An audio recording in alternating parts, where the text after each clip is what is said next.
คนตัวนี้เป็นสายมาแต่น้องเดินน้องมาร่วมงานมาเลยมันน้ำมันใบต้องหล่นลายแหละชุกบ่อยตัวนี้กันน้ำดำนี่ไม่ค่อยน้ำใสน้ำดำนี่บุชุกแล้วจะต้นไม้ก่อนเลยตกอ๋อแล้วสันคนไปเบิดจักเกียร์มันทำนี่เลยปัดหนูน้ำคุณละ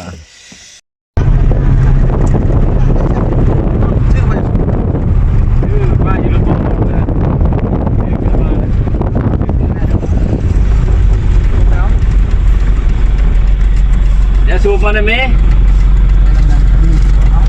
พันอาจจะสูบมาได้ไหม5,000ละตัวนี้ยาเฟสนะเนี่ย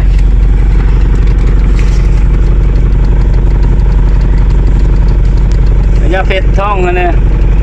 มันจะบิดเนาะเกียร์น้อยได้เลยไปเช่นเดียวเอาเครื่องมาให้นี่เอาไม้ก่อนนี่อันนี้ล้างอากาศนะทุกคนตัวนี้เป็นไปล้างหน้ากากให้หน้ากากใส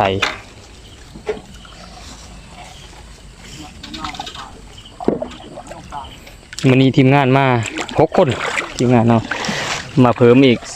2มีน้องทรายมาแต่น้องเดินน้องมาร่วมงานมาเลย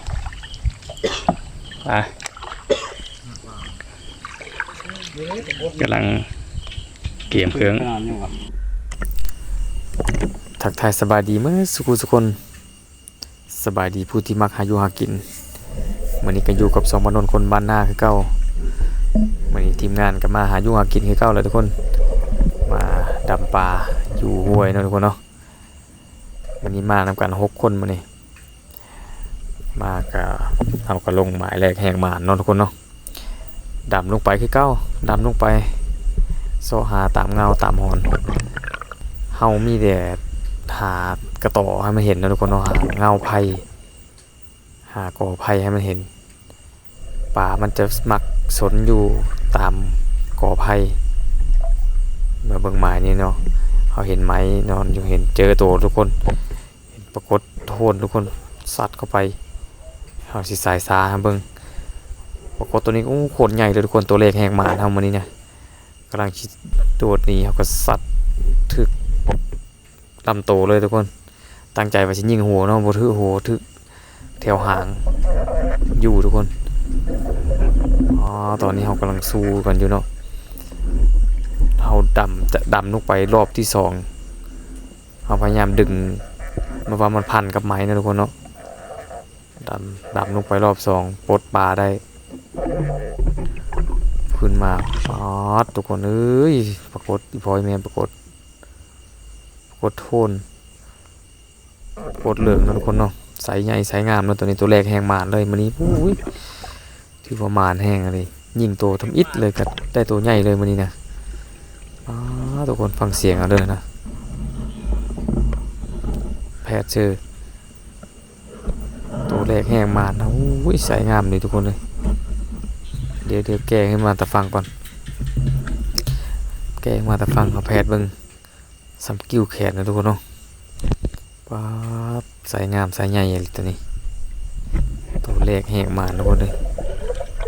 หลังจากนั้นเขาก็หักเงี้ยงใส่คลองทุกคนดำลงไปรอบที่2ดำลงไปเจอกระต่อทุกคนเอ้ยเห็นกระต่อเลยมีลุ้นเลยแหละเห็นต่อเขาก็ค่อยหาป่ามันก็จะบุจูไก่ดอกมันอยู่แถวๆนี่แหละเห็นบ่ทุกคนตัวนี้มันเห็นนวดแบบเนาะคิดว่าปรากฏเบิ่งดีๆกันเป็นปลาดุกทุกคนปลาดุกนาใสงามๆเลยตัวนี้ป้าทุกคนปลาดุกห้วยเนาะปลาดุกธรรมชาติตัวบักใหญ่เลย2 แต้มแรกแหงมันหลังจากนั้นเราก็ดำต่อไปทุกคนดำไปแกว่งโคมกับสีไว้เนี่ยพอกันใจเขากับมันกันบ่หึงดำน้ำบุเก่งปานใดเอาก็ฟ้าวหาปลาก้อนเฮาชิมดกันใจยังไปแกว่งโคมไปเรื่อยๆทุกคนดำล้อไปเลยเนาะ พ อดีทีมงานก็ไปก่อนน้ำก็จะคุ้นแน่เขาก็มันเป็นคนแบบว่าดำซาดำละเอียดนะมาเห็นแวบๆอยู่ไปตอกนี่ทุกคนเคลียร์ๆออกมาเนาะเก็บไปก่อนซัดเข้าไปทีมงานลืมคลองคนน้องทรายมาแต่น้องเดินเพิ่นมาโฮมทีมนั่งมื้อนี้ลืมคลองฟ้าวแห้งยิงปลาได้ก็ยืนให้อ้ายก็จับเอาใส่คลองแล้วทุกคนเนาะหลังจากนั้นก็ทีมงานเฮาก็เสาะไปเรื่อยๆทุกคนดำไปเรื่อยๆเนาะพากันดำไหลไปเป็นหน้าไปมาเบิ่งก่อไผ่ตัวนี้ทุกคนเห็นนวดแวบๆก็ซัดเข้าไปทุกคนสายใหญ่สายงามเลยตัวนี้จริงแบบอดขึ้นมาทุกคนโอ้ยนี่โคตรเหลืองทุกคนเลยเต็มกำไม้อะเลยมันจะตัวงามมานี่นะ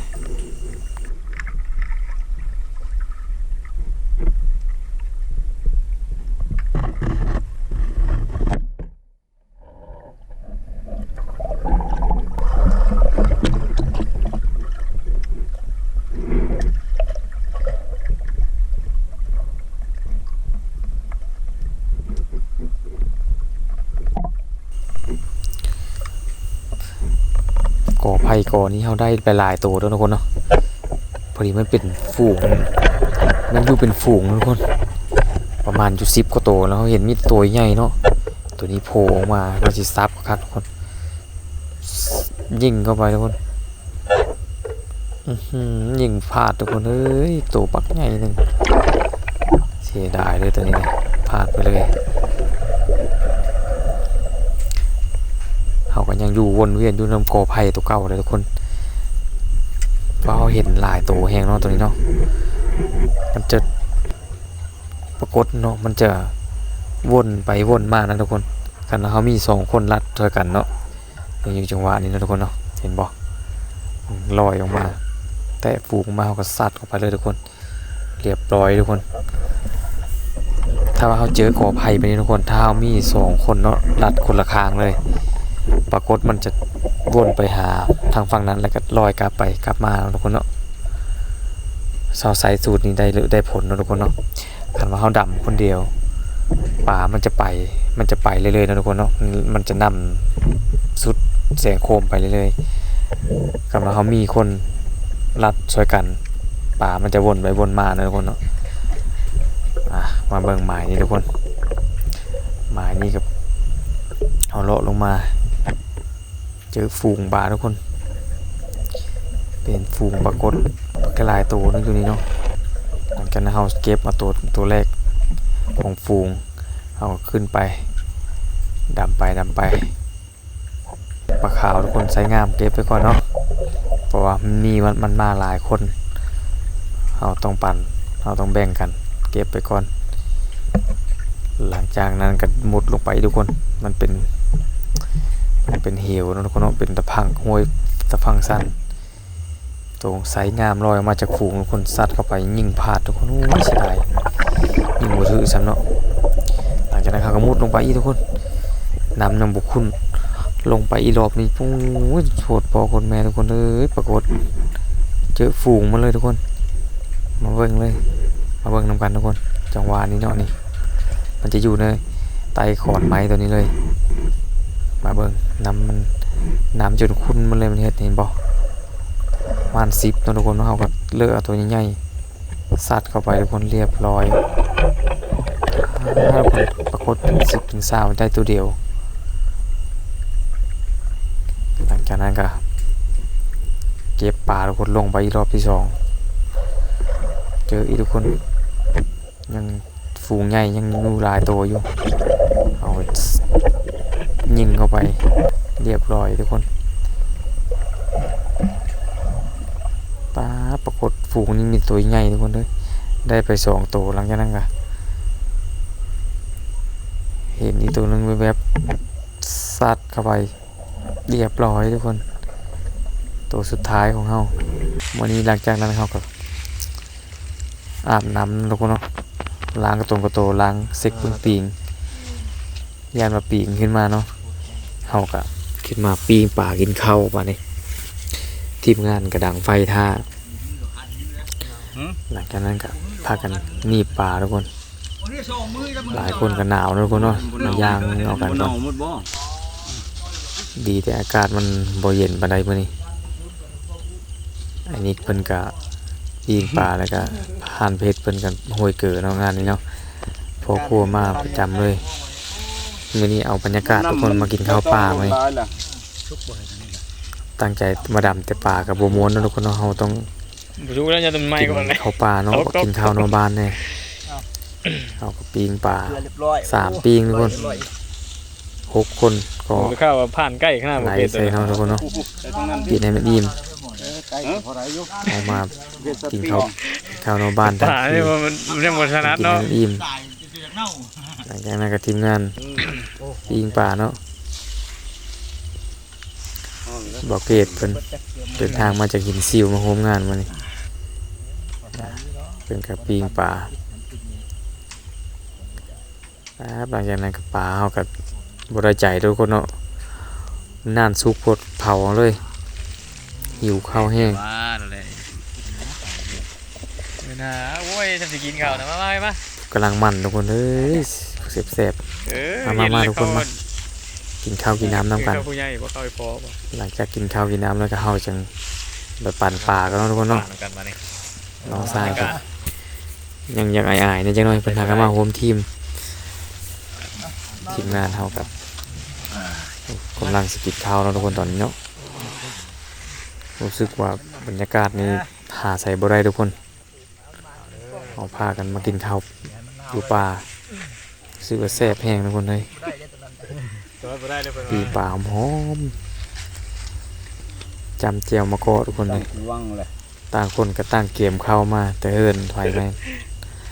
ห่อไปห่อมันเจียวก็ตามไปตามมันเนาะทุกคนเนาะ เจียวของเฮาตัวนึงนะครับป่นได้เจียวป่นนะ โน้นเข้าไปจำเจียวมะกอกทุกคนโอ้ยโคตรแซ่บเลย กดกินได้บัด บรรยากาศมันหาใส่บ่ได้ง่ายๆเลยทุกคน ประมาณแบบนี้ ทีมงานกับสึกหิวข้าวแห้งเนาะตอนนี้กินข้าวอยู่กับประมาณ10เกือบจะ10 โมงแล้วทุกคนเนาะเขากินข้าวตอนนี้เนาะหลายคนก็หิวหลังจากเขากินข้าวกินน้ำอิ่มเนี่ยก็ กันเองนะ ไปปั่นปลาเนาะทุกคนเนาะแบ่งปลากัน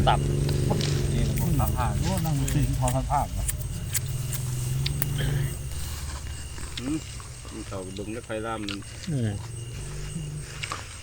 ใส่ยีรอกนั่งตามทางมันแหละมองเขาหันทำนี่ กินไปกินมารู้สึกลืมๆเนาะทุกคนมื้อนี้ลืมหยังเด้อลืมเอาเหล้ามาทุกคนเอ้ยเนี่ยแก้ข้าวหลังจากนั้นก็ทีมงานก็ฮอดฟังทุกคนเนาะเอาปลามาโฮมกันมาเทลงกับบารถเลยก็แบ่งกันเนาะทุกคนเนาะคนละนิดละน้อยถือว่าคลิปนี้ก็มันๆเนาะทุกคนเห็นบรรยากาศใต้น้ำทุกคนคลิปนี้ก็บ่มีหยังหลายเนาะทุกคนเนาะตกปลาดับปลาหาอยู่หากินคลิปหน้ามาพบกันใหม่นะทุกคนคลิปนี้ก็ทีมงานเฮาก็ขอลาไปก่อนพบกันในคลิปต่อไปทุกคนฝากกดไลค์กดติดตามเป็นกำลังใจด้วยทุกคนเด้อเพื่อมีกำลังใจเฮ็ดคลิปในกันคลิปนี้ขอลาไปก่อนทุกคนพบกันใหม่ในคลิปต่อไปสบายดี